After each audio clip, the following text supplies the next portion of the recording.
E aí galera, para quem não me conhece, me chamo Jefferson Luciano e estou aqui hoje para fazer mais um vídeo sobre educomunicação. No vídeo de hoje falarei sobre o jogo Conhecendo os Orixás, o qual eu desenvolvi em 2016 para que fosse o meu objeto de estudo para o meu TCC. Quero passar para vocês como é que se joga. Vou primeiro aqui apresentar o tabuleiro do jogo a vocês. O tabuleiro é esse aqui, onde cada uma dessas casas tem uma função específica.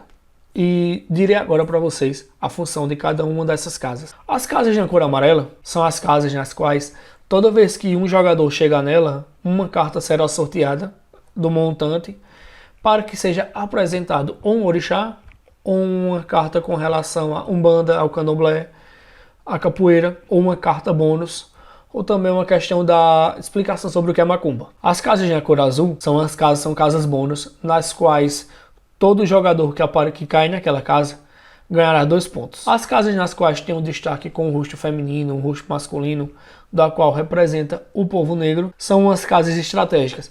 Toda vez que você chegar naquela casa, automaticamente você vai selecionar outro grupo para mudar de casa. Se você estiver adiante, você pode se mudar para a casa do segundo colocado. Mas se você estiver em último, você pode puxar o primeiro.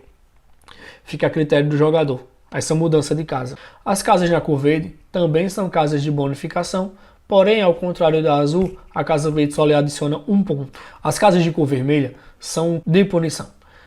Essas casas lhe subtraem 2 pontos. Já as casas na cor branca são casas neutras, podendo ser utilizadas pelo professor para que ele possa fazer perguntas sobre as cartas que já foram apresentadas, ou perguntas com relação à cultura, religião, sobre toda a questão histórica do povo negro afro-brasileiro, sobre o povo escravizado. Antes de dar início, de fato, ao jogo, o professor ou mestre ele precisa parar e fazer uma leitura ou uma apresentação sobre todo o período de escravidão no Brasil, de como os povos negros chegaram no Brasil, como eles eram trazidos, como eles viviam aqui, para que a gente possa dar uma contextualizada na toda a questão histórica do período de escravidão no Brasil.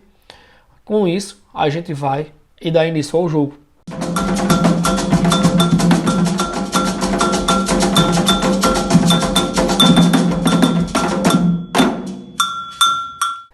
Não é aquele que chega em primeiro que vence. Todos precisam chegar até o final. Vence o jogo o que tiver mais pontos. Por quê? O professor, durante as perguntas, ele pode dizer: esta pergunta vale 1 ponto, essa pergunta vale 2 pontos. Ele determina o valor da pergunta. Isso pode ser bom ou ruim para o grupo que responder. Do mesmo jeito, se o grupo não souber responder, ele pode subtrair 1 ponto, pode subtrair 2. Fica tudo essa questão de pontuação das perguntas, fica a critério do professor. No entanto, só o jogo que já tem suas pontuações específicas. Esta é parte do professor, ele quem determina. Acho que ficou claro essa parte.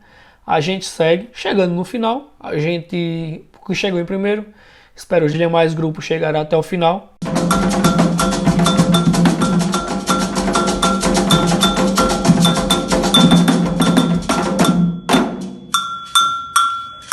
O jogo em si, ele é formado por um tabuleiro, um dado e 24 cartas, sendo as cartas 17 orixás, 2 de religião, Candomblé e Umbanda, uma para explicar o que é a macumba, uma para explicar a história da capoeira e 3 cartas bônus, que são representadas por um homem e uma mulher negra e uma que eu chamei de A Origem.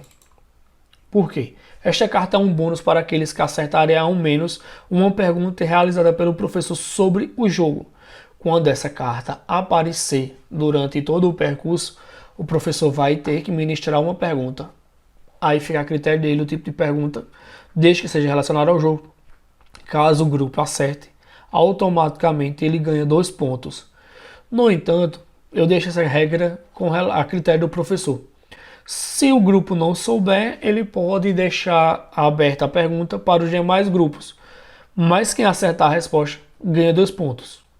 De fato, é uma carta bônus. Mais para frente eu faço vídeos falando do conteúdo em si de todas as cartas. Aí eu vou fazer a apresentação sobre os orixás. falar sobre Iemanjá, sobre Exu, sobre Oxalá, sobre Ansan. São muitos orixás. Então, mais para frente, eu falarei o conteúdo de cada uma dessas cartas. Por isso, antes de finalizar, eu digo, inscreva-se no canal, deixa o like e até o próximo vídeo.